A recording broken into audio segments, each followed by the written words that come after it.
तरफ से मैं क्रांति का इस्तकबाल पेश करता हूँ, लाल सलाम पेश करता हूँ। साथियों, हम लोग बहुत जद्दोजहद में थे इस बात को लेकर कि पिछले 4 साल से कोई कैंपस में स्ट्राइक नहीं हुआ है। 4 साल बाद ये स्ट्राइक होना था और सबके दिमाग में ये चल रहा था कि शायद स्ट्राइक हो पाए या ना हो पाए, कैसे स्ट्राइक हो पाएगी नहीं हो पाएगी। लेकिन इस कैंपस के स्टूडेंट्स ने, बीए फर्स्ट ईयर से लेकर पीएचडी तक के स्टूडेंट्स ने ये इंश्योर करवाया कि नहीं, कल स्ट्राइक पूरे कैंपस भर में होगी और हम लोग क्लास का बाइकआउट करेंगे। मैं उन सभी स्टूडेंट्स को धन्यवाद देना चाहता हूं जिन्होंने अपने क्लास के ग्रुपों में अपने दोस्तों से झगड़ा किया कि नहीं, हम कल स्ट्राइक में जो शामिल होंगे। बहुत सारे जो है स्टूडेंट होंगे जिनको जो है उनके ग्रुप से निकाल दिया गया होगा। उसके लिए हम उन सबका धन्यवाद देते हैं कि आपने इस कैंपस के महत्व को, इस यूनियन के महत्व को आपने समझा और रजिस्ट किया कि नहीं, हमको इलेक्शन इंपॉर्टेंट हमारे लिए है। इस कैंपस के लिए ये इलेक्शन इंपॉर्टेंट है और ये इलेक्शन जल्द से जल्द होना चाहिए। आप सभी लोगों का शुक्रिया। साथियों, बातें यही है कि इस देश में जो आका बैठे हुए हैं पिछले 10 साल से, वो चाहते हैं कि वो सिर्फ एक ही आदमी बोले, वही जिनके मन की बात सब लोग सुनते हैं। आप लोगों की मन की बात कोई नहीं होगी। आप लोगों की अगर मन की बात है वो आप डिप्रेशन में जाइए, आप बोल नहीं सकते हैं। साथियों, इसीलिए आप देखिए कि जहां जहां लोग बोलने वाले लोग हैं उन सब पे हमला है, उन सबको चुप कराने की एक भरपूर कोशिश की जा रही है। जेएनयू पहले से बोलता रहा है, चाहे चचा बहुत नए आए हैं, इनके पहले से भी जो लोग थे उनके खिलाफ भी बोलता रहा है। कभी अन्याय को बर्दाश्त करने वाला ये कैंपस नहीं रहा है।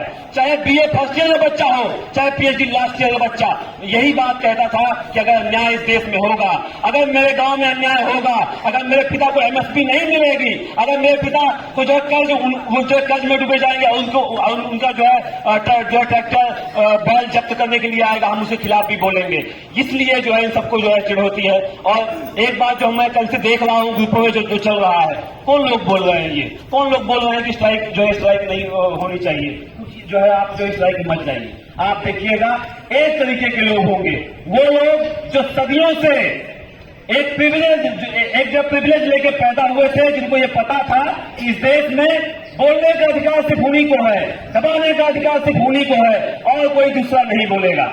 आप देख लीजिए सभी ग्रुपों में, बीए से लेके एमए से लेके पीएचडी सभी ग्रुपों में वैसे ही लोग जो है इसमें टोक रहे हैं कि नहीं, आप जो है आप जो स्ट्राइक में नहीं जाइए, कल क्या जो क्लास खुलेगी। अभी हम देख रहे थे SL1 में, SL2 में और बाकी जो है स्कूल्स में कौन लोग आके यहाँ पे गेट पे खड़े होते थे, सबका एक साइड से आप देख लीजिए कौन लोग हैं वो। तो साथियों, उनके खिलाफ भी आपने ये दर्ज करवाया कि ऐसा है कि अब ये आपका वो गांव नहीं है जहां पे आपकी लाठी चलती होगी, ये जेएनयू है, यहाँ पे लोगों के पास विचार है। हमको समझ में आ गया सदियों से जो आपने हमको दबाया है, अब वो गुलामी हम नहीं चलेगी। यहाँ पे आपके साथ बराबर में बैठते हैं, आपके साथ बराबर में फीस देते हैं, इसके लिए हम आपसे अब डरने वाले नहीं हैं। आपके सामने आप आंखें तनेर की बात करेंगे। अब वो दिन गए जब आप कहते थे कि आप मान जाइए तो हम मान लेते थे। साथियों, आज इसी बात से इस देश के जो सिपह सलार बने हुए हैं, उनको आज इस बात से ही उनके पेट में मोड़ होती है कि एक ऐसा कैंपस, पूरे देश को हमने एक रंग में रंग लिया, लेकिन जेएनयू हमारे जो छाती पे बैठा हुआ है, हम उसको कुछ समझा ही नहीं पा रहे हैं, हम उसको बंद ही नहीं कर पा रहे हैं। एक बात आप लोग याद होगी, 2016 में अखिल भारतीय विद्यार्थी परिषद और उसके तमाम संगठनों ने, भाजपा से लेकर सभी ने एक बात बोला कि शट डाउन जेएनयू को बंद कर दीजिए, समस्या खत्म हो जाएगी सरकार के लिए। लेकिन इस देश के तमाम कोनों से, गांव गिराव से रहने वाले स्टूडेंट्स ने बोला, जेएनयू में पढ़ने वाले छात्रों ने बोला कि नहीं, ये यूनिवर्सिटी बंद नहीं होगी और एक स्लोगन दिया। उनके स्लोगन के खिलाफ जो उन्होंने दिया कि शट डाउन जेएनयू, और जहां जेएनयू के स्टूडेंट्स ने बोला कि फाइट बैक जेएनयू, और जेएनयू फिर से खड़ा हुआ और फिर से उनकी आंखों में आंख डाल के आगे बात कर रहा है। हम जानते हैं कि जिनके सामने ये नतमस्तक हो जाते हैं, इनके बहुत सारे लोग होंगे ऊपर से नीचे तक, सबके सामने जी हुजूर करते हैं, लेकिन ये जेएनयू किसी के सामने जी हुजूरी नहीं करता है। ये जी हुजूरी जो इनके बड़े बड़े आका भी होंगे, जो अमेरिका भी होगा, उसके सामने भी कभी झुका नहीं है। उसके सामने भी आंखों में आके डाल के बोला है, तुम गद्दार हो, तुम आतंकवादी हो, तुम इस देश के लोगों को जो है गुमराह कर रहे हो, हमारा हक छीन रहे हो, तुमको जो है इस देश में जाना होगा, इस देश से जाना होगा। तो ये इस कैंपस ने इस बात को सिखाया है हम लोगों को। साथियों, बात चल रही थी कि जेएनयू से इलेक्शन क्यों होना चाहिए। बहुत सारे विश्वविद्यालय में इलेक्शन होते हैं, हम जानते हैं। मैं इलाहाबाद यूनिवर्सिटी से हूँ, वहाँ पे पढ़ता था। वहाँ पे स्टूडेंट यूनियन होता है, वहाँ पे छात्र संघ जो चुनाव होता है वो सिर्फ धनबल बाहुबल का होता है। किसके पास कौन सा जो है छात्र नेता, कौन सा प्रेसिडेंट कैंडिडेट 200 गाड़ियां निकाला है, 200 फॉर्चूनर निकाला है, कौन मर्सिडीज से आ रहा है, कौन किससे आ रहा है, ये वहां पे ये तय होता है। जीवन में हम देखे अभी हालिया में यहाँ पे चुनाव हुआ है, लोग बड़ी बड़ी गाड़ियां, मुझे जिनका नाम भी नहीं पता है, लैम्बोर्गिनी कोई आती है, उस गाड़ी से लोग प्रचार करने आ रहे हैं, उसके जो उनका अध्यक्ष कैंडिडेट घूम रहा है। तो ये एक मॉडल है इस देश में, जो छात्र संघ का एक मॉडल है और जेएनयू एक मॉडल है। जो हम ये बात जानते हैं, इस कैंपस में 300 रुपए के अंदर एडमिशन होता है, तो यहाँ का चुनाव भी उस लग्जरी गाड़ी के उसमें नहीं होगा। यहाँ का चुनाव भी छात्रों के जितनी उनकी कुवत है, छात्र अपने हाथ से पर्चे पंपलेट लिखते हैं, वो अपना चिपकाते हैं। पोस्टर आप देखिए, ये कोई जो है पेंटर नहीं आते हैं इस कैंपस में जो पोस्टर बनाने के लिए। छात्र जिनके पास कला है, कैसा भी बनाते हो, सही बनाते हो, खराब बनाते हो, लेकिन तब भी बना के अपने यहाँ पे चिपकाते हैं और बताते हैं कि ये हमारे विचार हैं। ये इन विचारों को जो है इस देश के जो स्टूडेंट्स को जो सीखना चाहिए। साथियों, हम अभी बात जो चल रही थी 2019 के फ्री हाइक मूवमेंट की। सही बात है, 1995 में भी जब फ्री हाइक हुआ, उस समय का जो स्टूडेंट यूनियन था, उसने एडमिन पे चढ़ के बोला कि एक भी रुपया, एक अठन्नी भी जो इस कैंपस में फीस नहीं बढ़ेगी, और वहां से बीसी से बोला कि आप जब ये बिल ये जो प्रस्ताव आप लेके आए उसको आप फाड़ फेंकिए, तब स्टूडेंट जाएगा। और 1995 में वो फ्री हाइक की, और इसीलिए क्योंकि वो जेएनयू उस समय था। हम देखते हैं कि इस देश में ओबीसी रिजर्वेशन लागू हो गया था, लेकिन कैंपसों में लागू नहीं हुआ। स्टूडेंट यूनियन ने ये इंश्योर करवाया, और जेएनयू में जेएनयू के स्टूडेंट्स ने ये इंश्योर करवाया कि पूरे देश भर के एकेडमिक इंस्टीट्यूशंस में ओबीसी रिजर्वेशन लागू होगा। वो हुआ। हम देखते हैं कि एक बड़ा मूवमेंट जो हमारे साथी बोल के गई कि निर्भया मूवमेंट पूरे देश भर में जो फैला, जिसकी बात चली, उसको लीड करने वाला जेएनयू था। हम देखते हैं कि इस कैंपस में बहुत सारी समस्याएं आती हैं। हॉस्टल की एक समस्या बड़ी रही है। 2014 में जब यहाँ का प्रशासन बोलता था कि ऐसा है कि हमारे पास जमीन नहीं हॉस्टल बनाने की, तो यहाँ के स्टूडेंट यूनियन ने फीता लेके नापा कि जो है कहाँ पे जमीन है, कहाँ पे आप हॉस्टल बना सकते हैं। दामोदर हॉस्टल से लेके वहाँ के जो डॉम बना, साबरमती डॉम, ये सब उसी समय नाप के दिया गया, बोला कि ये जमीन है, आप यहाँ पे बनाइए। आप देखिए शिप्रा 2, उसी समय उसका जो है आवंटन जो है वो उसका फंड अलॉट हुआ और जमीन अलॉट हुई, बोला कि साहब शिप्रा 2 बनाइए। आज वो आपके नाम से आपके सामने बन के खड़ा है। आज वो क्यों नहीं खोला जा रहा है, हम ये बात भी जानते हैं। वो डीएस बोलता है कि ऐसा है कि हम उसका 34 रुपए फीस लेंगे। 34 रुपए भाई, यहाँ 300 रुपए हम जो है अपने इसका फीस देते हैं। आप जो 34 रुपया फीस लीजिएगा हमसे, और वो भी नहीं डबल सीटेड है, 3400 7,000 के आसपास जाएगा। जैसे मुनिलका के जो लैंडलॉर्ड करते हैं, उनको लगता है कि ये भी लैंडलॉर्ड हो जाएंगे और ऐसे इनका जो कैंपस चलाएंगे। तो साथियों, उनसे उसी समय बोला गया था, जब उन्होंने प्रस्ताव किया हम जो 34 रुपए लेंगे, उनसे बोला गया कि जितनी फीस गंगा हॉस्टल की है, जितनी फीस झेलम हॉस्टल की है, उतनी ही फीस ब्लैक हॉस्टल की भी होगी। उससे एक अठन्नी भी हम उसके ऊपर नहीं देंगे। आप चाहे जो है ताजमहल बनवाए हो, चाहे आप बरात बनाए हो, कुछ भी।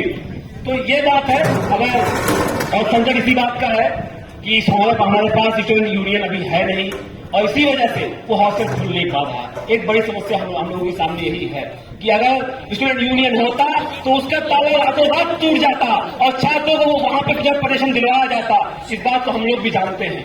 2019 वाला इलेक्शन जो फ्री हाइक मूवमेंट हुआ, पूरा कैंपस, जितने लोग गरीब घरों से आते हैं, मजदूर के बच्चे हैं, जो किसान के बच्चे हैं, मैं भी बोलता हूं अगर जेएनयू नहीं होता तो मैं यहाँ पे पीएचडी करने के लिए नहीं आ पाता, वापस घर मुझे घर जाना पड़ता। मेरे पिता के पास इतनी हैसियत नहीं, मुझे 2000 रुपए भी महीने का भेज पाए। फिर भी ये जेएनयू है जिसने मुझे यहाँ पे पढ़ाया और यहाँ पे खड़ा होना सिखाया। और जब बात ये चल रही थी कि ऐसा है कि ये 50,000 के आसपास फीस जाएगी हर सेमेस्टर में आपको देना होगा, स्टूडेंट यूनियन ने बोला ऐसा है कि इस कैंपस में फीस 10 रुपए, हॉस्टल फीस 10 रुपए है, 268 रुपए में यहाँ पे एडमिशन होता है, उससे एक रुपया फीस नहीं बढ़ेगी।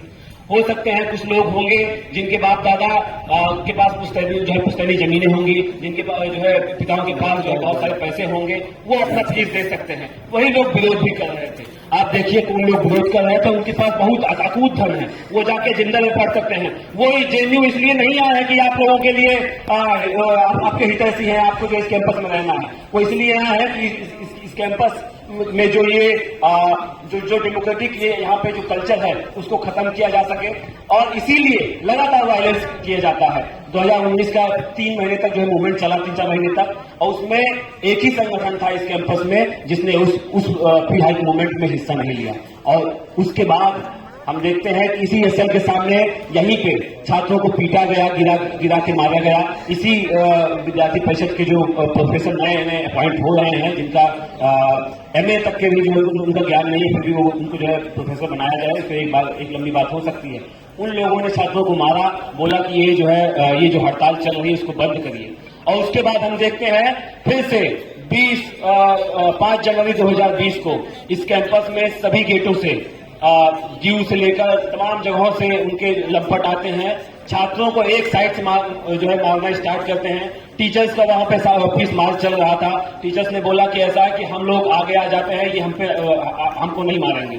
उन्होंने टीचर्स को भी नहीं छोड़ा। तब टीचर समझ में आया उनको कि ऐसा ये जेएनयू के स्टूडेंट हो ही नहीं सकते हैं, ये कहीं से लंपट आए हुए हैं। हम एक नाम आपको गिनाना चाहते हैं, बताना चाहते हैं। एक नाम उस बीच में आया था, कोमल शर्मा का, अभी फिर दिखी थी जीव चुनाव में, उनको आप जाके पहचानिए। वो इस साबरमती हॉस्टल का वायलेंस सबको याद होगा, जब सर फोड़े जा रहे थे स्टूडेंट्स के, उनको ये पूछ के कि तुम किसको सपोर्ट करते हो, इसके नाम पे उनको मारा जा रहा था।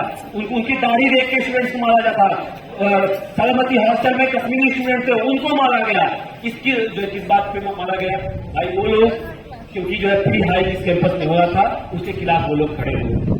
उनके पास उनके बाप दादा पैसा नहीं भेज सकते, उनके घर से उतना पैसा नहीं आ सकता है कि वो जो है इस देश में पढ़ पाए। ये जेएनयू ही था जिसने जो है उनको पढ़ने लायक बनाया है। तो ये एक जो चाल चेहरा एडीपी का हम लोगों के सामने है, जो हमेशा से छात्रों के साथ उनके हितों के साथ गद्दारी किया है। आप लोग बात कर रहे हैं कि आप लोग ये सब नहीं करते हैं, वो नहीं करते हैं। पानी पे भाई, पानी आपकी ही बीसी है। आप सबको पता है इस देश के अंदर जितने भी अपॉइंटमेंट हो रहे हैं वो गवर्नमेंट के थ्रू ही हो रहे हैं। आपकी ही मैडम बीसी है। आप बोल देते कि यार कम से कम पानी के लिए जो है छात्रों को सड़क पे ना उतारिए, तो तब भी इनसे कुछ नहीं होता है। ये चाहते हैं कि इनकी जो चाबी ऊपर से आती है, मैडम बीसी की भी चाबी ऊपर लगी हुई है, वहां से कितना जो है उसको घुमाना है, कितना जो है उसको ढीला रखना है, वो तय करते हैं। तो ये भी उन्हीं के उससे विवश है। 2024 का इलेक्शन आने वाला है, हम सबको पता है। लोग जो है हताशा में गए होंगे। एक कहानी के साथ, एक छोटी सी कहानी है, मैं उसके साथ अपनी बात खत्म करूंगा। एक बार एक जंगल में आग लगी। वहां के सभी जीव जंतु भागने लगे, बोले कि भागो यहाँ से, हमको अपनी जान बचाओ। बहुत लोग भागे। तो उसमें से एक चिड़िया गई, बगल में तालाब था। चिड़िया गई, अपने चोंच में पानी भरी और आके जो है जंगल की आग बुझा गई। फिर गई, उठा के लेके आई, अपनी चोंच से जंगल में आग जो है उसमें पानी डाल रही, आग पानी डाल रही है। तो कुछ लोग आगे उससे जो है कुछ जो है चिड़िया आके बोली, ऐसा है, अरे क्यों कर रहे हो ये? तुमको पता है कि ये जो है तुम्हारी चोंच भर पानी से ये इस पूरे जंगल की आग नहीं बुझेगी। तो उस चिड़िया ने एक जवाब दिया, बोला कि मुझे पता है मेरी चोंच भर पानी से इस जंगल की आग नहीं बुझेगी, लेकिन जब भी इतिहास लिखा जाएगा मेरा नाम इतिहास आग लगाने वालों में नहीं, आग बुझाने वालों में लिखा जाएगा। इसी के साथ मैं अपनी बात खत्म करता हूं।